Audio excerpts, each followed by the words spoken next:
Sony has been among the more prolific smartphone manufacturers over the past few years. Throughout 2016, the Japanese manufacturer unveiled 7 new smartphones, and at MWC this year, it introduced 4 more handsets.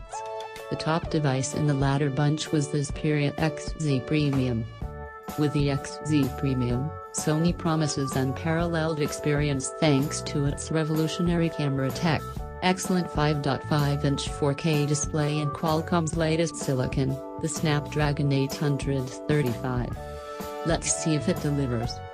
Processor, performance, and memory.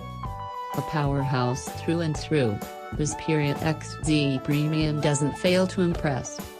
Sony is one of the few manufacturers right now that have announced a phone with the Snapdragon 835. Paired with the 4GB of RAM, this makes for a pretty well-performing phone, and it shows.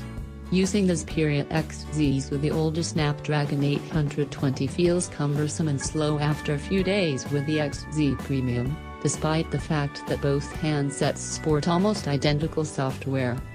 What surprised me with the handset is its low temperature after heavy sessions of gaming and even VR video.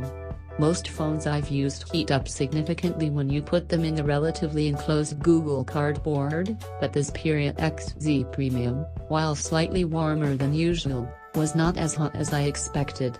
Same goes for heavy 3D games, such as Rovio's Battle Bay. Add the superior 4K display to the mix and you get a multimedia powerhouse.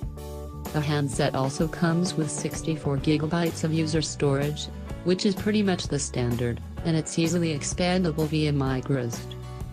Internet and connectivity.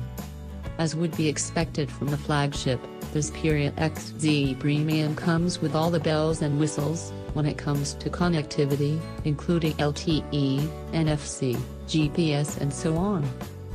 Additionally, it's one of the first phones to employ Bluetooth 5.0, which means that it has the capacity to transfer files twice as fast, and 4 times further. However, the device on the other end needs to employ the same standard. If you have a Bluetooth 4.2 headset, for example, the range and speed will be just as limited as before.